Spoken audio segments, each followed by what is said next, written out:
Dear friends, greetings.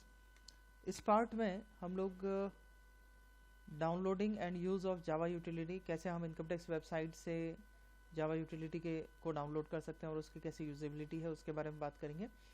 और थोड़ा सा डिस्कशन करेंगे इनकम टैक्स वेबसाइट पे जो बहुत सारे ऑप्शंस अवेलेबल हैं उनका हम कैसे यूज़ कर सकते हैं, तो उसके बारे में डिस्कस करेंगे। यदि आप लोग जावा यूटिलिटी को यूज़ करना चाहते हैं तो जावा यूटिलिटी को आप कुछ इस तरीके से यूज़ करेंगे। वही राइट पैनल में जाइए, IT return preparation software open कीजिए, क्लिक करेंगे, कंटिन्यू करेंगे।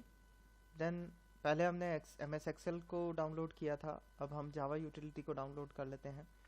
तो आप एक एक करके सारे फॉर्म्स जो भी आपके लिए रिक्वायर्ड है वो डाउनलोड कर सकते हैं। ITR1 के सभी फॉर्म्स के इंस्ट्रक्शंस अवेलेबल हैं, आप उन इंस्ट्रक्शन को भी डाउनलोड कर सकते हैं। PDF फॉर्म में डाउनलोडेबल है, हम लोग इनको भी अभी रीडिंग कर लेते हैं।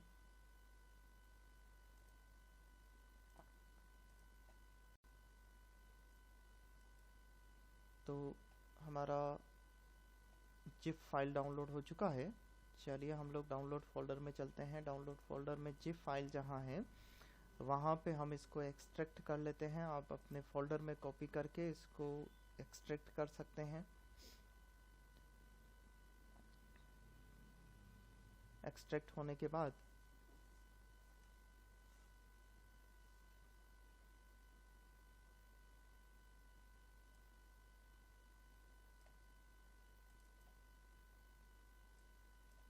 कुछ जब आप फोल्डर को ओपन करेंगे तो कुछ इस तरीके से आपके सामने फाइल्स ओपन होंगी।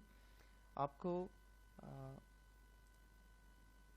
ये जो ITR1 असेसमेंट ईयर 2020-21 लिखा हुआ है, इसको डबल क्लिक करके स्टार्ट करना है। जैसे ही आप स्टार्ट करेंगे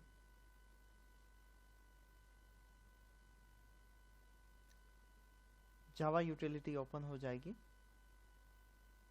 प्रिपेयरिंग ITR, प्लीज वेट, थोड़ा समय लेगा ये। इस तरीके से कुछ फॉर्म आपके सामने ओपन हो जाएगा जिसमें ऊपर की तरफ स्पेशल शीट्स हैं। अगर आप लोग प्रीफिल करना चाहें, अपना डेटा पहले जो लास्ट ईयर का भरा हुआ है वहाँ से डेटा को फेच करना चाहें, अभी ये देखिए डेटा पूरा ब्लैंक है, तो आप यहाँ पे टाइप करके भी काम कर सकते हैं। और अगर पहले से ऑनलाइन आपने लास्ट ईयर फाइल किया था तो वहाँ की जो XML फाइल है वो यहाँ से प्रीफिल कर सकते हैं। देखिए प्रीफिल को आप क्लिक करेंगे, please log in to e-filing portal, go to my account, download pre-filled XML. The downloaded XML can be imported to pre-filled data. तो हमारे पास जो भी प्रीफिल्ड XML डेटा होगा ऑनलाइन से डाउनलोडेड, वहाँ वो अगर हम ओपन करेंगे तो यहाँ पे पूरा सारा डेटा जो है वो पर्सन का ओपन अपने आप हो जाएगा। अब यहाँ फिल कैसे होगा ये मैं आने वाले पार्ट में आप लोगों को एक्सप्लेन करूँगा। सिमिलर एक्सेल यूटिलिटी की तरह इसमें जो शीट्स अवेलेबल हैं वो है पहली जनरल इंफॉर्मेशन, जिसमें ये आपसे name, first name, middle name, last name, PAN card, date of birth, mobile number, Aadhaar number, email address, state, country, zip code, nature of employment, filed under section and fill in response of notice, yes और no. तो ये data आपके पास में है। इसी तरह से जो नेक्स्ट शीट है वो कंप्यूटेशन ऑफ इनकम और इनकम टैक्स की है। टैक्स डिटेल, अगर TDS हुआ है तो TDS की डिटेल, टैक्स पेड की detail, advance tax, self assessment tax, TDS, TCS जो भी आपने यहाँ फिल किए हैं इस शीट पे वो यहाँ आ जाएगी। डिटेल्स ऑफ इन्वेस्टमेंट, ATC से लेके ATU तक के इन्वेस्टमेंट की डिटेल यहाँ आनी है। याद रखिए इसको फिल आपको इस शीट पे करना होगा, कंप्यूटेशन ऑफ इनकम। इसी शीट पे नीचे की तरफ ATC से लेके ATU तक के डिडक्शंस आपका अमाउंट भरना है। डिटेल ऑफ इन्वेस्टमेंट में अगर आप देखेंगे तो वो 1 अप्रैल 2020 से तो 31 जुलाई 2020, क्योंकि अलाउड किया गया था इन्वेस्टमेंट करने के लिए, तो वो अमाउंट यहाँ पे आना है। Schedule 80D, 80G and 80GGA, इन तीनों के शेड्यूल, तो लगभग वही कॉलम्स आपके पास, वही शीट्स अवेलेबल हैं, वही पेजेस अवेलेबल हैं जो कि एक्सेल शीट में अवेलेबल थे। सो किसी भी व्यक्ति का, इन्वेस्टिव व्यक्ति का इनकम टैक्स की साइट पर किस तरीके से रजिस्ट्रेशन होगा पहली बार, वो मैं आप लोगों को अभी के वीडियो में एक्सप्लेन कर रहा हूँ। आप लोगों को इनकम टैक्स की साइट खोल लेनी है, इनकम टैक्स इंडिया e-filing.gov.in। उसके बाद में राइट हैंड पैनल पर रजिस्टर योर सेल्फ बटन पर आप क्लिक करेंगे। इसमें क्योंकि मैं आपको इंडिविजुअल समझा रहा हूँ तो इंडिविजुअल करना है, नहीं तो next HUF, pan deduct, TDS deductor, chartered accountant, जिनका भी आपको रजिस्ट्रेशन करना है उस पर आप क्लिक करेंगे, कंटिन्यू करेंगे। कंटिन्यू करने के बाद में आप सामने वाली पार्टी का पैन नंबर डालेंगे, जिस व्यक्ति का रजिस्ट्रेशन करना है उसका पैन नंबर डालेंगे। इसके बाद सरनेम लिखेंगे, डेट ऑफ बर्थ डालेंगे और कंटिन्यू करेंगे। तो ये पोर्शन क्योंकि सीक्रेसी मैटर है तो मैं हल्का सा स्किप कर रहा हूँ। कंटिन्यू करने के बाद आपको वापस नेक्स्ट स्क्रीन पे आप लोगों को पासवर्ड जनरेट करना है, जो भी पासवर्ड आप बनाना चाहें वो पासवर्ड आप जनरेट कर सकते हैं।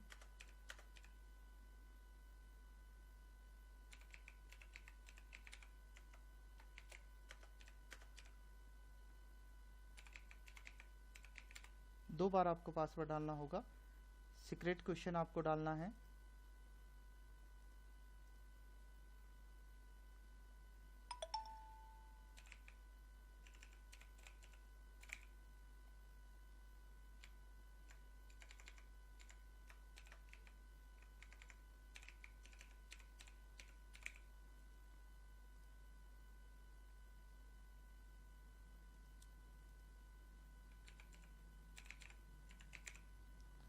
आप आंसर को देखना चाहें तो शो आंसर करके कर सकते हैं।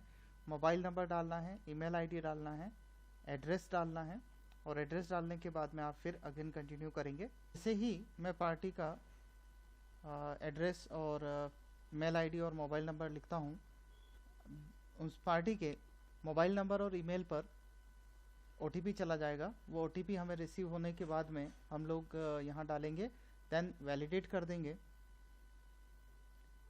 तो जैसे ही आप मोबाइल पर आया हुआ OTP और ईमेल पर आया हुआ OTP आप डालेंगे तो कुछ स्क्रीन ऐसे हो जाएगी, रजिस्ट्रेशन सक्सेसफुल, और योर यूज़र आईडी जो आपका पैन नंबर होगा वो बताएगा, ईमेल आईडी और SMS जो मुझे इस मोबाइल पे आया था वो नंबर बताएंगे, और क्लिक हियर टू लॉगिन। तो यहाँ से आप अपना लॉगिन कर सकते हैं। पासवर्ड को सेव करके रखें ताकि फ्यूचर में किसी तरीके की दिक्कत। तो एक बार लॉगिन आईडी और रजिस्ट्रेशन कर लेने के बाद में आप अपने पैन कार्ड के थ्रू और पासवर्ड के थ्रू इनकम टैक्स वेबसाइट पर लॉगिन कर सकते हैं। तो देखिए लॉगिन पर क्लिक करने पर यूज़र आईडी, पैन नंबर रहेगा, पासवर्ड जो भी आपने क्रिएट किया है वो डालेंगे, कैप्चा डालेंगे, देन आप लॉगिन कर जाएंगे। इन केस अगर किसी रीज़न से पासवर्ड आपसे गुम हो जाता है, भूल जाते हैं, तो आप यहाँ से फॉरगेट पासवर्ड करके एंड उसको रीजनरेट कर सकते हैं। अगर आप फॉरगेट पासवर्ड करते हैं तो सबसे पहले वो आपसे पैन नंबर मांगेगा। तो फॉर एग्जांपल मैं मेरा पैन नंबर अभी डाल देता हूँ, देन कैप्चा डालेंगे, कंटिन्यू करेंगे। कंटिन्यू करने के बाद में जब आप फॉरगेट पासवर्ड पे ये प्लीज़ सेलेक्ट एन ऑप्शन, तो आपको 4 ऑप्शन में से किसी एक को चूज़ करते हुए आगे बढ़ना होगा। सीक्रेट क्वेश्चन, डिजिटल सिग्नेचर अगर आपने ले रखे हैं, डिजिटल सिग्नेचर के थ्रू, यूजिंग e-filing OTP के थ्रू और आधार OTP के थ्रू। इन 4 ऑप्शन में से किसी एक ऑप्शन का यूज़ करके आप अपने पासवर्ड को रीजनरेट कर सकते हैं। तो यहाँ ये राय दी जा सकती है कि आप आधार में मोबाइल नंबर अवश्य जुड़वा लें।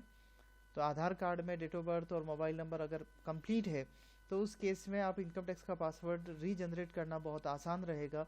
नहीं तो अदर ऑप्शंस जो हैं DSC और e-filing OTP और आंसर सीक्रेट क्वेश्चन, अगर ये हमारे पास अवेलेबल नहीं है तो ये सबसे इजी गोइंग तरीका है आधार OTP के थ्रू।